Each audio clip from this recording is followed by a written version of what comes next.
of trash, and for the most part, it is. This to be something that's supposed to help me to separate myself from a screwed up situation using my phone and doing some 3D crap that I'm not very good at.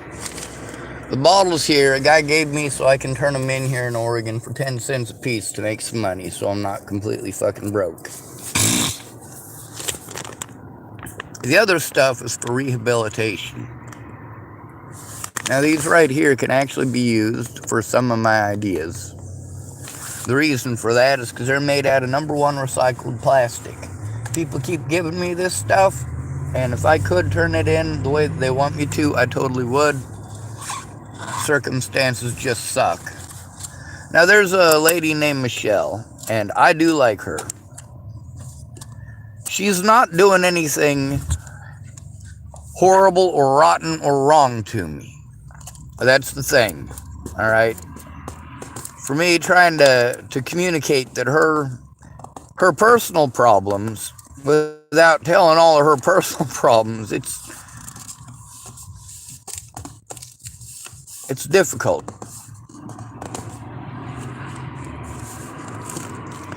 That's the thing. A lot of people didn't want to say, hey, I had personal problems that prevented me from doing what a friend or family member should have done in this situation. Instead of doing that, they just kind of turn into jackasses.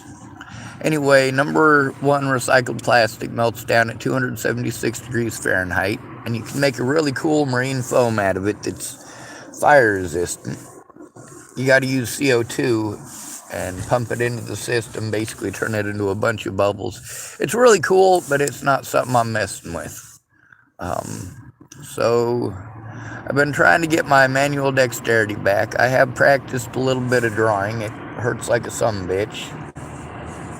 A lot of people said, Sean, why don't you be an artist? Why don't you become an artist? I'm like, I am an artist. Anyway, let's take a look at some of the stuff I'm using to rehabilitate myself. I gotta get myself a haircut, don't I? Alright, there's 2 types of ships that are really my big models for this, as far as my thinking goes, for what I want to make for one of my concept ideas. And it's a combination of a Zebek and a road ship from the 1700s. Well, 16 and 1700s, but they used them all the way up until the 1860s or so, maybe even a little bit later. Now, part of what I've been looking at is the ability to fold stuff out and fold it back up and do so easily. Also, for the ribs on ships, now I know how to do it right and properly, the way that an actual ship would be made. And I'll probably make some pieces just so that I can show an example of what it should look like. But doing it the way that I'm doing it allows me to build the ship deck by deck, and also to be able to break it down and flat pack it, as the Brits would call it. A flat pack. That's like your IKEA stuff. Popsicle sticks are perfect.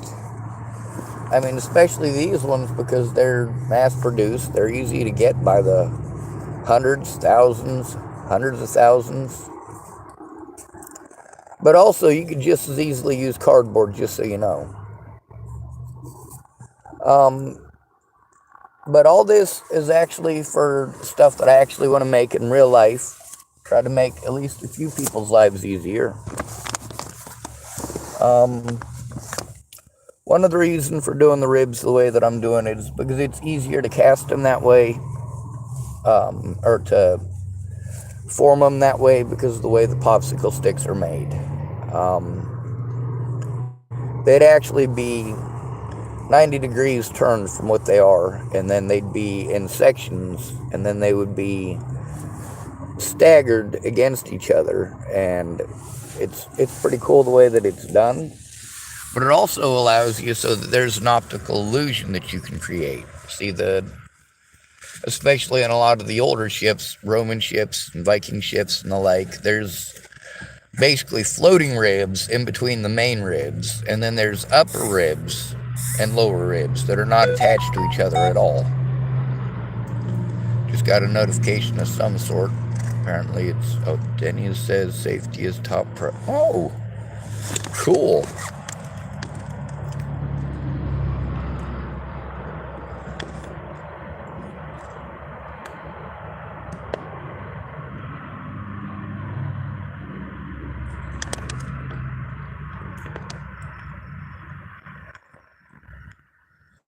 Oh wow, apparently Denny's fell over. This building is pretty goddamn solid. I don't know about the ground it's sitting on. This is kind of a flood area, floodplain. There's a bunch of the businesses around here. Their backyards and front yards are swampland. Cool. Alright, so with the Zebek and with the ship that's rowed, I'm trying to remember the name of the type of ship. They have kind of a, well, it literally looks like this part.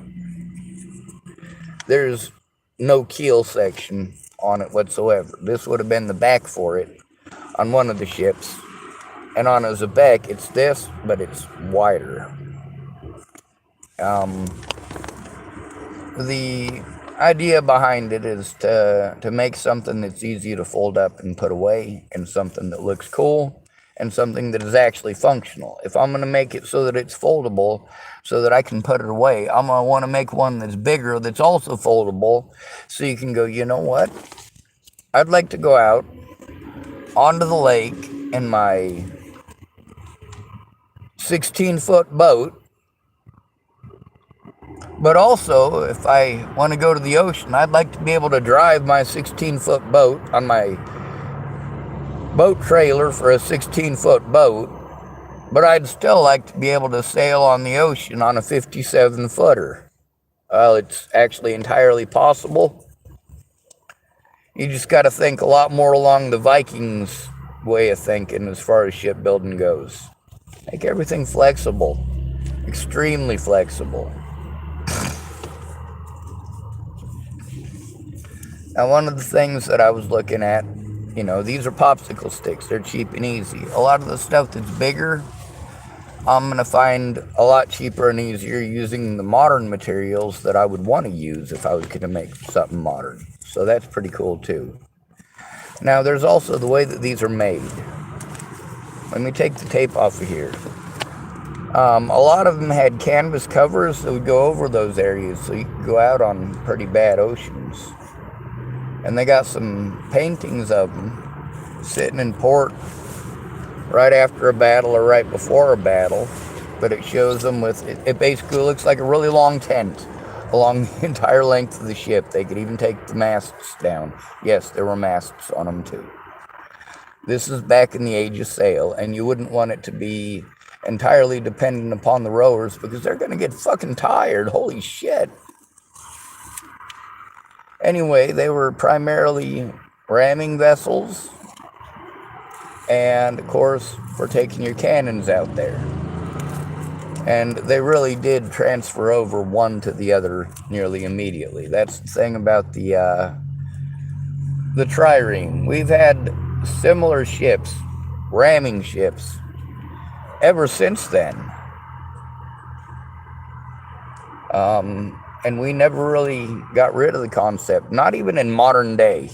Even in modern day, we try to make ships that'll withstand running into something very big in front of it. All right, so the way these are made is really cool.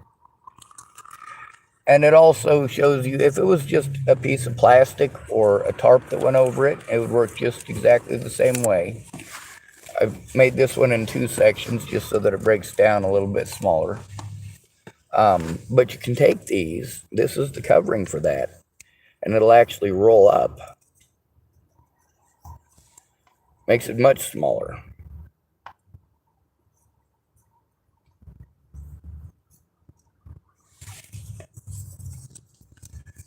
Anyway, there's Obviously, it would have to be a single piece and wrap around all this part and have no keel in order for it to work that way as the bottom of your boat.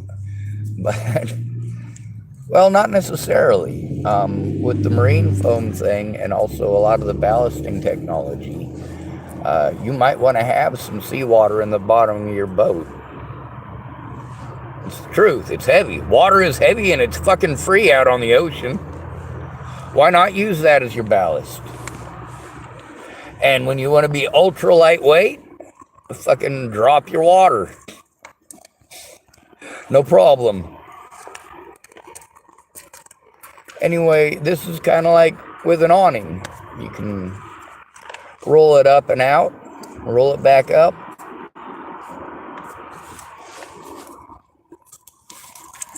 Then there's the ways of the planking. What I intend on doing with the planking is making sheets of planking.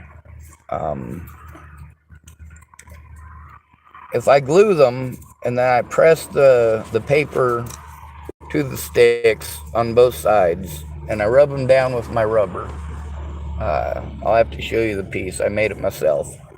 If I rub that down, and yes, I tested it. If I rub it down, then on the interior of the boat, you can actually still see the wood grain that is on the popsicle sticks.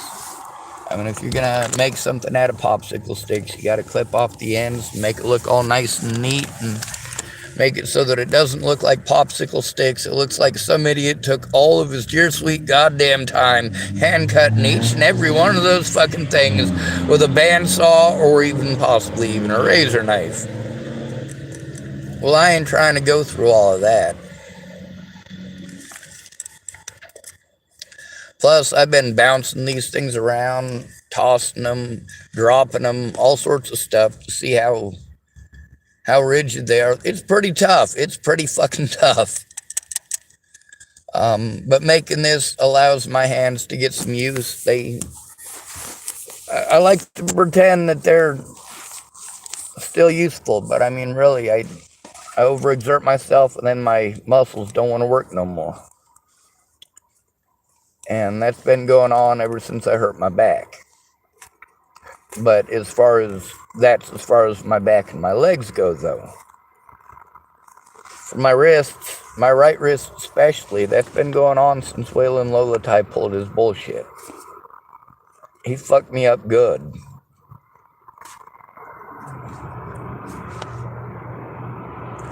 So here I am years later. I'm still trying to rehabilitate myself. Thank goodness there's a lot of folks here who are helping me out. Now, obviously, you know, if I'm going to flat pack it, I'm going to make kits. I'm going to make an easy to assemble something. I'm going to make it like Legos. You want it bigger? You want it smaller? There's bigger pieces and smaller pieces. Connector pieces for if you want a couple of smaller pieces. Let's say you want something to be longer. Now, another thing that I was looking at is these personal submarines. You know, you make a harness for something like this. You can use one of them personal submarines as long as you make this neutrally buoyant, like I was saying about being able to use the water as a ballast. By that very same measure, you could just flood the entire thing. If it's neutrally buoyant, which, you know, I plan on making something similar with my kayak, just test a lot of these concepts out. But my kayak, it's not going to have a bunch of wooden crap attached to it. It's going to have the structural struts, and then it's going to have the plastic in between it, stretched out as if it was the skin, like on a manta ray or on a bat's wing or, you know, the like.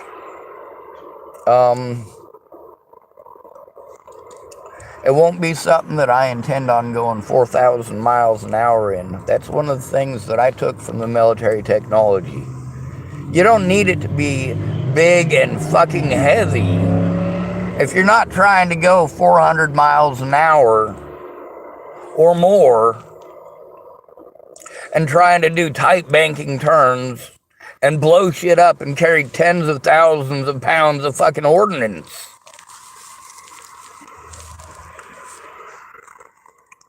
32,000 pounds worth of ordnance on our stealth bombers.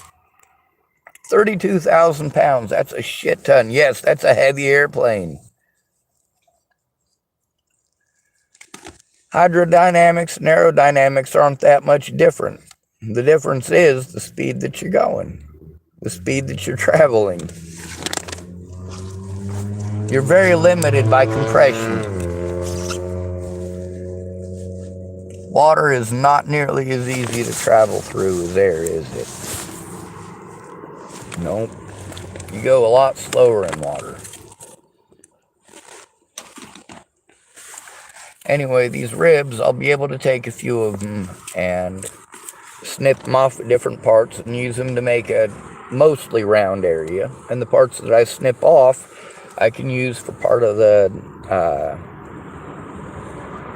well, there's a lot of different parts where it needs to be an S recurve, and it's easier for me to just clip it and glue it than it is to make an S recurve, because I got special little toys I manufactured just for making these pieces. Oh my god. Where's that thing? Fuck it. Let me show it to you when I find it. It's probably buried under all those bottles that guy gave me. Some guy gave me a bunch of plastic bottles. I also got some jump ropes. Let me show you how cheap these are. I got these a while ago. These are the thing on top of my car. The idea is that it's basically a ship's costume is what it'll be. But I've got some netting that I can put together, and that'll make it so that as long as I can make the struts structurally stable, I can stretch the net across, and it won't just be aesthetic anymore. It'll be something where I can walk around on a deck.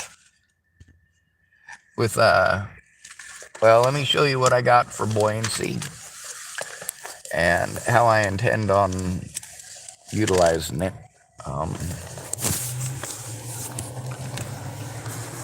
In the very back there is two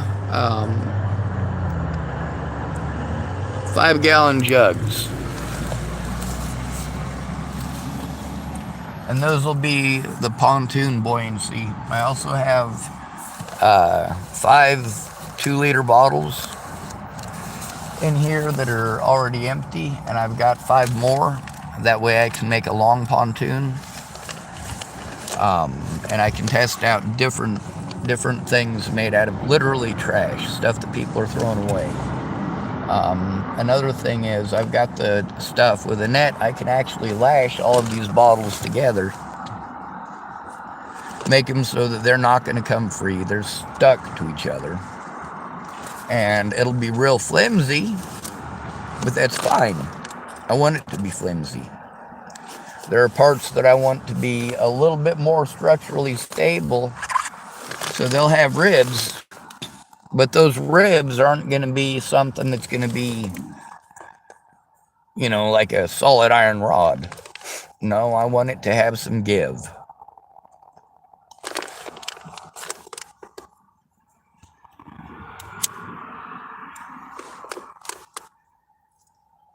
Everything that puffs out, basically, if you can think of a submarine, you've got the pressure hull, and then you've got the external hull.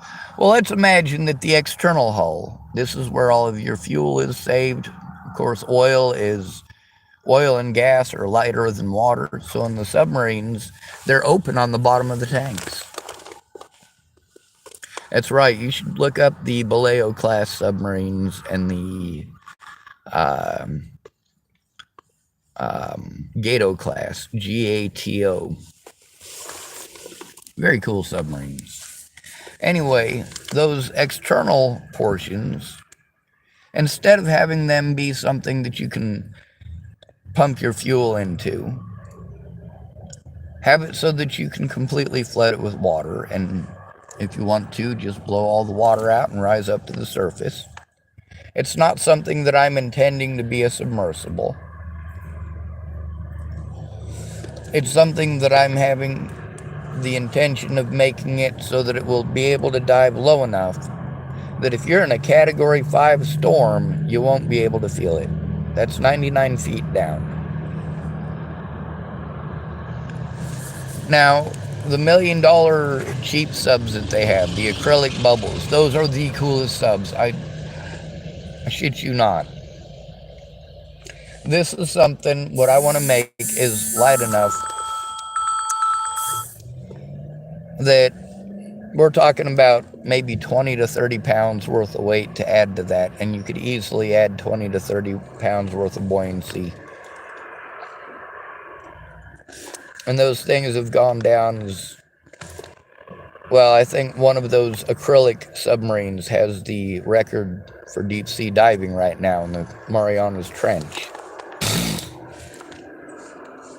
I think that's a great idea, not necessarily for deep sea diving like that, but for every American ship, especially if they're going to encounter a harsh storm, I think they should have, in case of an emergency surgery situation, they should have the ability to drop that submersible into the water emergency-like with the patient and the surgical team and anything that they might possibly need in there.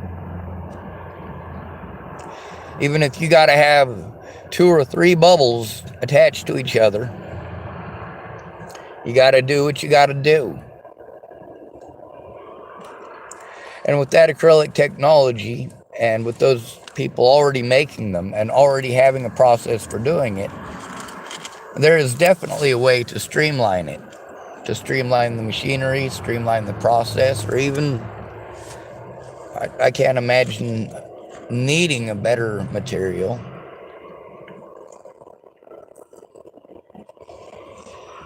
Something like what I'm designing, you know, it's something that you could easily raise up and lower down with something like that. A millionaire with some free time on his hands, or the plans and a couple of laborers, could probably do that.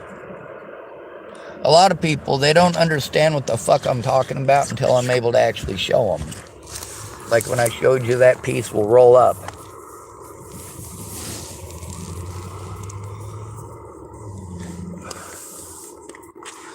I actually want my stuff to fold in, but there's different methods of doing it, and I want to be able to utilize both.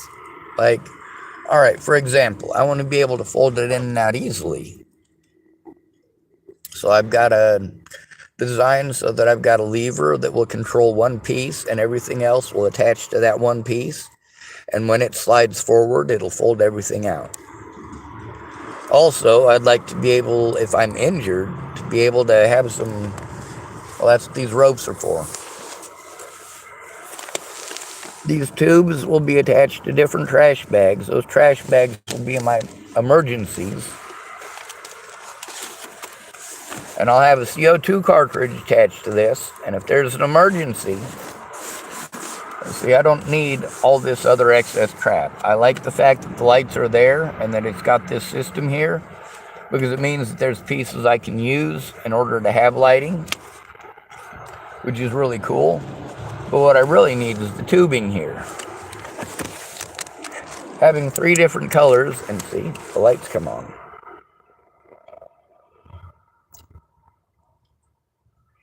$0.89 a tube. 89 cents a tube they wanted for the tubing that I wanted. This tubing is actually thicker. This is better tubing. And I want to show you the price on it.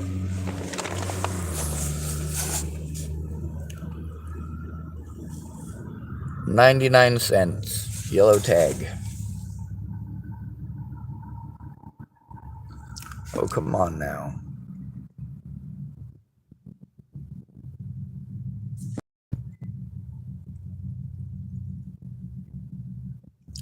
Screw it, it's not gonna focus.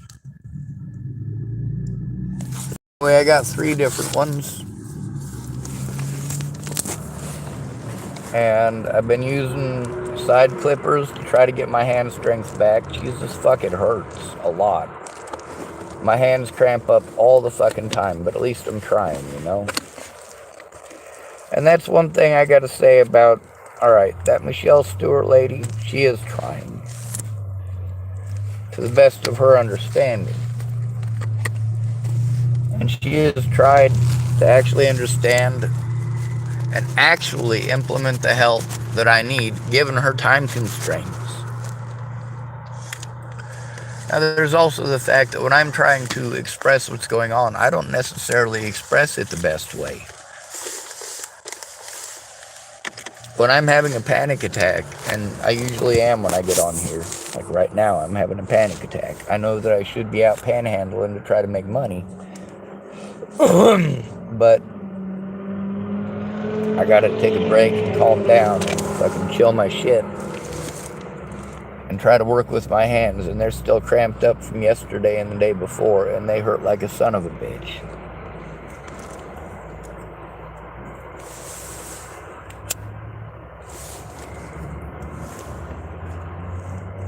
Anyway, there's some different things that I've been looking at. Everything that I see, I know a way to make it bigger. I know a way, every one of these models that I'm looking at different portions of their ships. And as I look at them, I think to myself, you know, I could make that a flat pack.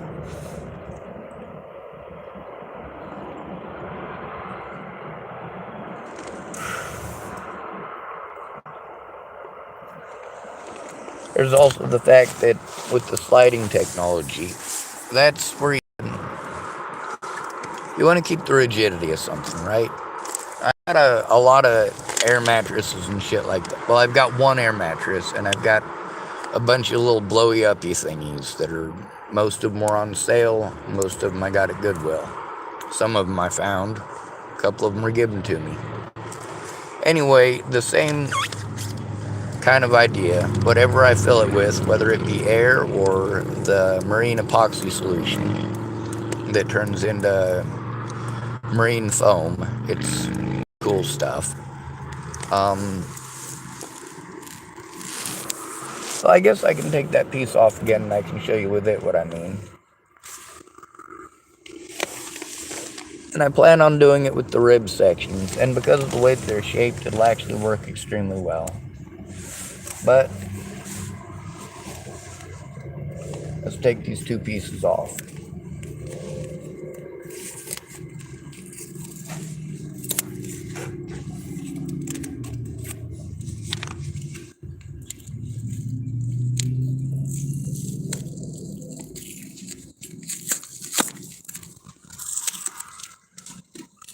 Alright, so they only have the attachment thing on one side, right? Now, on this, let's say there's an internal and an external rib. This can slide in between the ribs to wherever it needs to go. You can actually make your lifeboat that way. Look up VASASHIP. Look at the back side of that ship, and look at the little things that are on the sides. Basically what it looks like.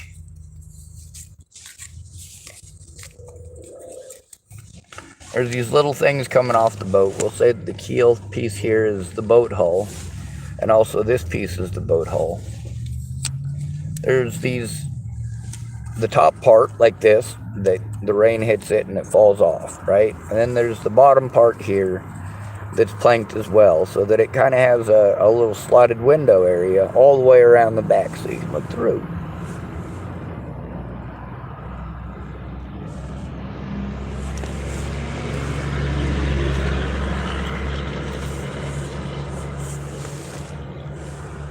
Now there's also the technology of, let's say we put these two together, right? They're both perfectly lined up with each other.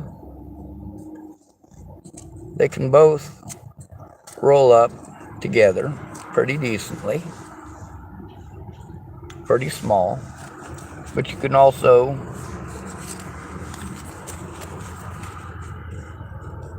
fold them up together. Why did I do that wrong? There I go. So they got a little bit more rigidity back and forth, and they'll also slide. And that allows you to do a lot of really cool stuff, especially if you know how to make stoppers. rope is very good stuff, and that's why I have a whole bunch of 25 and 50-pound test line. Am I a fisherman? No. Do I intend on fishing? No. Do I have fishing stuff? Yes, in case of emergencies. I've never needed it. There's no need to kill something that I'm not going to eat, or that I don't need to kill in order to eat. When I ate rabbits, it's all I could afford. Alright, so you put them together, though. You look at it, they're flimsy. They're flimsy. But you canter them just a little bit. All of a sudden, they're not nearly as flimsy. Now, with the Constitution, let's say we've got the hull here, right? We've got the ribs here. On the USS Constitution, let me see if I have a spare rib. That was not a Bible joke. Alright, well, we'll just call this my spare rib. You've got the main ribs that are holding your ship together, but you've also got a spare rib here. It's in here at an angle, and you've got a few of these. They're called cross bracings. The Constitution and her sister ships pioneered this, and then the British used the hell out of it. I mean, in the United States, with our ships, we only made a few of them right in the very center of the ship.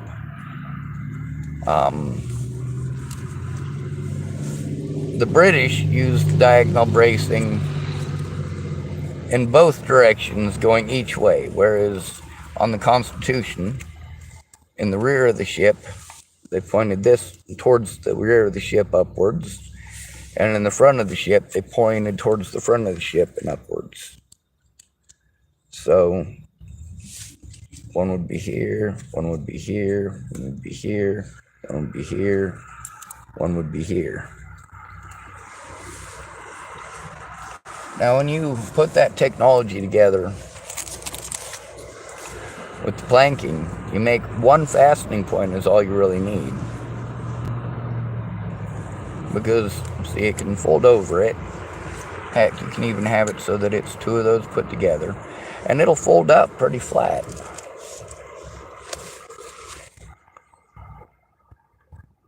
It's pretty flat. And then, of course, you can put stuff inside of it, your rigging, whatever. But then, of course, when you put it crossways, this is 90 degrees.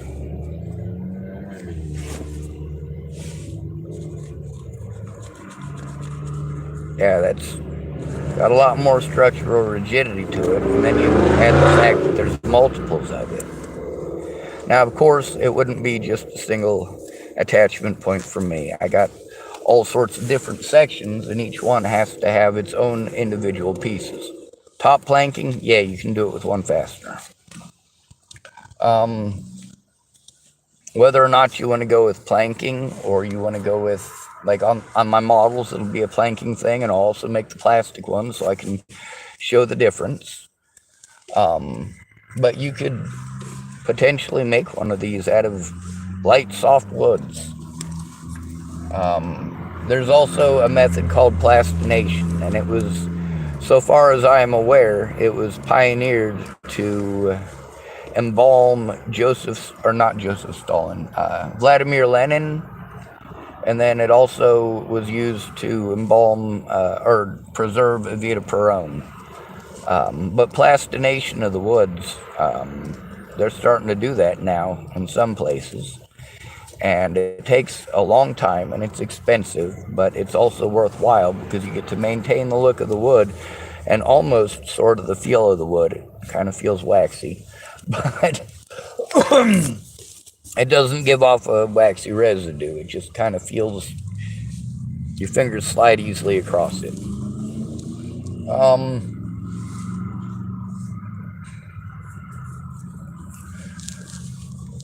One of the things that I was thinking about, though, is you've got something like this, and then you've got this ribbing on the side, and the way I made the broken ribs for the bottom of the one model that I have that folds out and it's all looking like crap, well, it's supposed to look that way.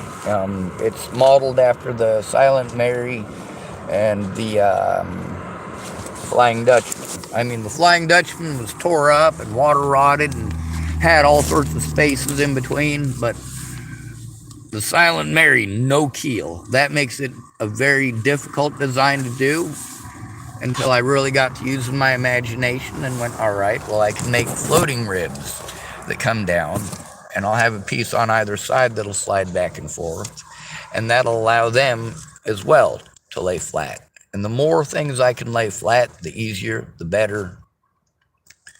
One thing that I would recommend if I was to have my personal way with it, you know that pink or the blue foam that you get for insulation? Not the fiberglass stuff, but the actual. It's almost like drywall. It's pretty stiff. It's good insulation. Yeah, that stuff. All right, so they already make boats out of that, but a lot of my designs, JB 1987. Also, Rio typed, "How has Mickey been to you?" I haven't seen her. I only saw her that one time. I only talked to her that one time. I had another point that I was going to make, but I guess it's not that important. Mickey is a good topic. Everybody, and I do mean everybody at the Denny's, has been wonderful to me about the situation. Mike did come and talk to me about it. He said that somebody made a complaint and that the other lady, what's her name? Shirley. Shirley had noticed a comment on either their Facebook or something like that, and also one of the employees put it in the log that she had been mean to me. So Shirley called and told Mike that's not okay, and that I need to be allowed to feel safe in Denny's, and that I do need to feel like it's okay to go over to Starbucks as well without fear of my vehicle getting towed or having police interactions. The people at the Denny's, all of them are aware of my fucked up situation as far as not having the money for my vehicle to get it legal. And the same thing with the folks at Starbucks.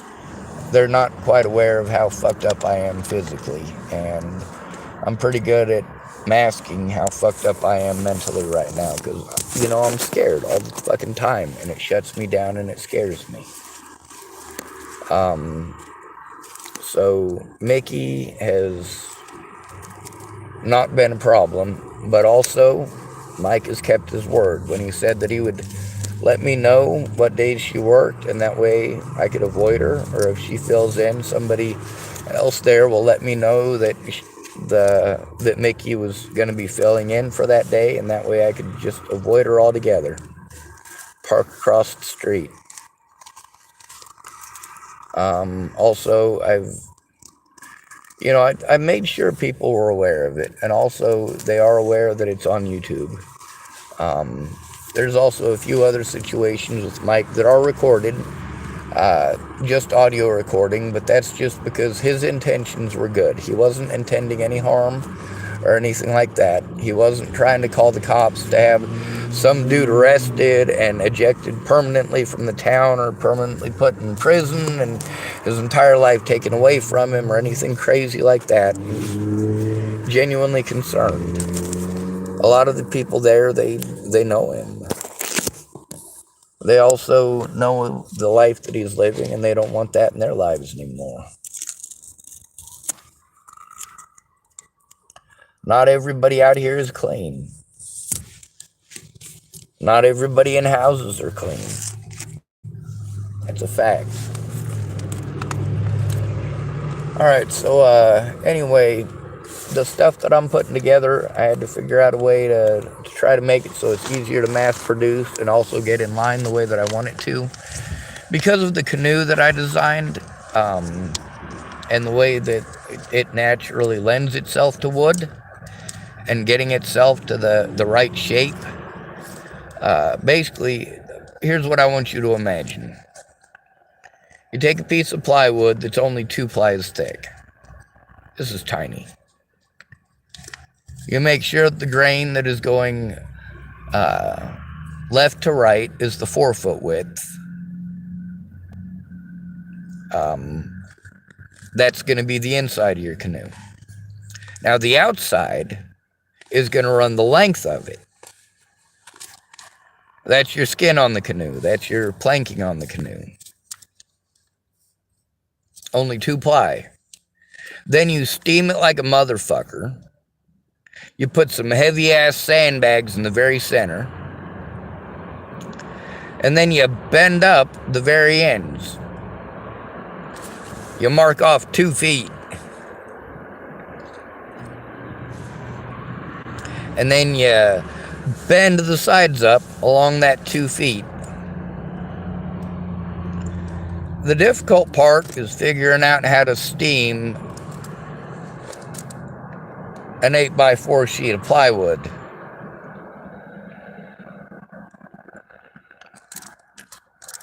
Now really, 3-ply would be better. But 2-ply, in my personal opinion, would be good enough for most lakes and rivers. And as long as you weren't trying to travel all the way across the ocean, it'd be sufficient for traveling on the ocean. Just coastal areas. But yeah. You wouldn't even need any structural struts in it. Now that's a canoe, and obviously it's going to be open-topped. And that's why you only go out on a calm day. And yes, you can get swamped in something like that.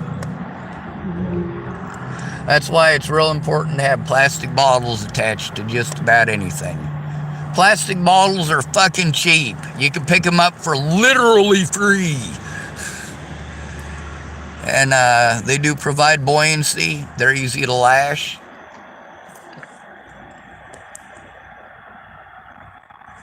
Yeah, pretty good idea. If you take 2 bags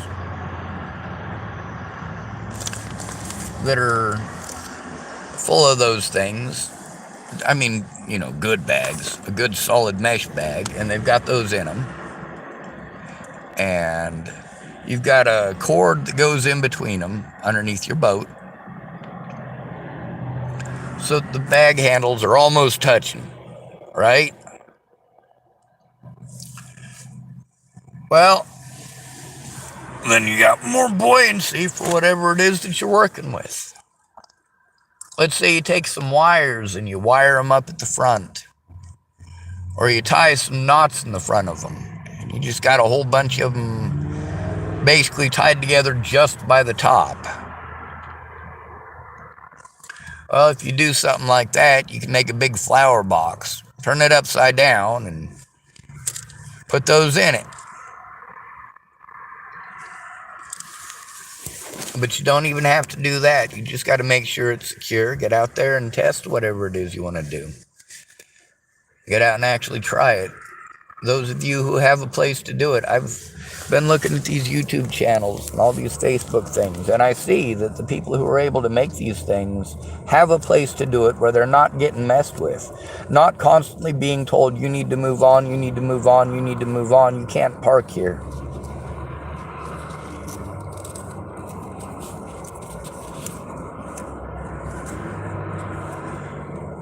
Anyway,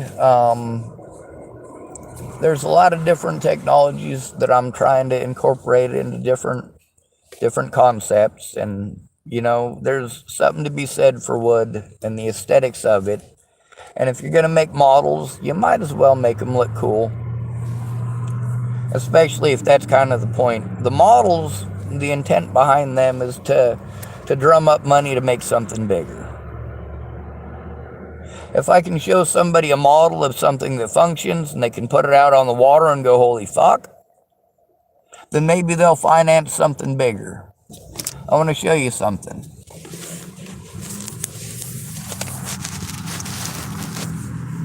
It's two parking spaces right there.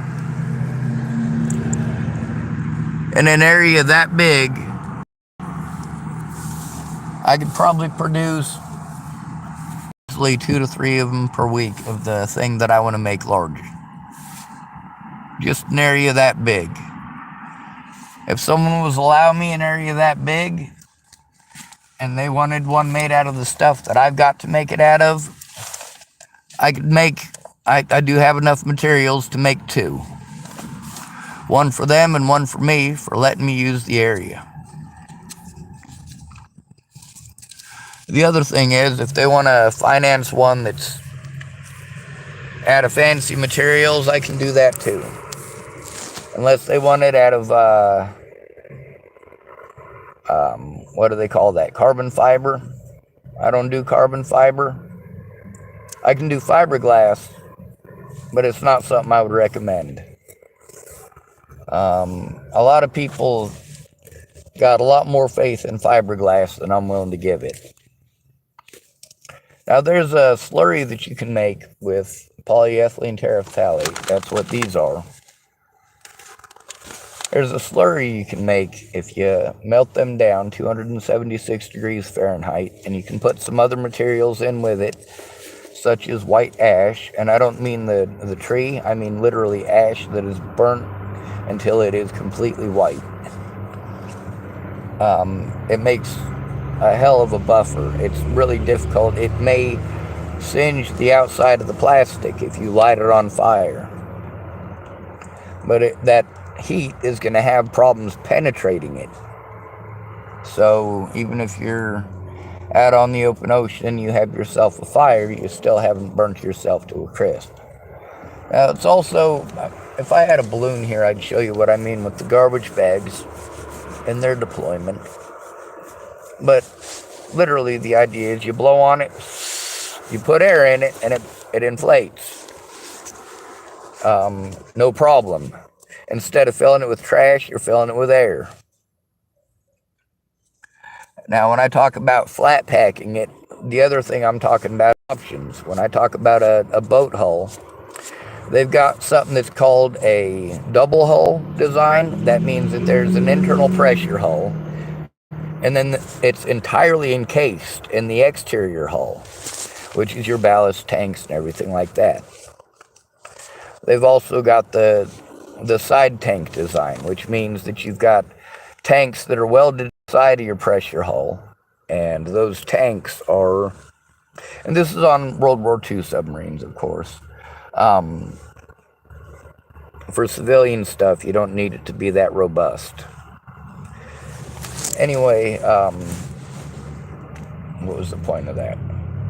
Oh yes, if you got the two spaces in between there, you can actually have it so that something like this, let's say you've got a floor on the deck of your ship, and it's made out of these, right? And they're weatherproofed and waterproofed, and of course, on this side, they're completely sealed. They're attached to something that they're not coming off of. Possibly a long strip of rubber, possibly some polyethylene terephthalate that is ironed to it the entire length. Who knows? Lots of different ways of skinning it. Well, I'm not going to skin a cat. That's gross. But these could sit right underneath the floor. And when you need a lifeboat, you roll them out. And then once it gets to the very end, it'll just drop off the ship. Now, what about the far ends? Well, that's pretty easy, too. And I was going to get working on that at some point today. And that's where you actually have a bar with a string or a hook on the end. And what it'll do is, at the very ends, you've got some adjustable pieces that when you cinch up on it, just like with a grocery bag, or your hoodie rather. I think my hoodie, the drawstring is out of it. But you know how you... God, that doesn't feel very good. When you pull it up, and you pull through on the drawstrings, how it cinches this all up, and you can actually pull it until you literally can't see out of there. There's just a little tiny pinhole. Same thing. Obviously, you don't need metal tanks for a non-pressure hull. Obviously, if you're not wanting to travel, you know, faster than 5 to 10 knots underwater, you really don't need anything that's going to take a lot of punishment. I mean, for the most part, you can pull that stuff in against the side of your vehicle, make yourself more streamlined for underwater. The only reason to have that stuff extended out underwater is to look cool. Maybe if people are flying overhead and say you want to use it, make it look like a manta ray, or maybe you want to take the plastic and you want to paint dragon wings on it and make it look like a dragon or something like that. But the idea of it is that everything serves multiple purposes. Now let's say you take the Beaver submarine. It's a single hull design. So it's just a hull. And everything attaches to it. Now let's imagine that you've got an emergency ballast on the left-hand side. What's that? It's a CO2 cartridge that's attached to a plastic bag. Have some sort of a bungee or something to hold it in place, just like you would on a sea kayak. Anything that's on it, it's not meant to go super fast underwater. If you're on top of the water, you might be able to make it go super fast.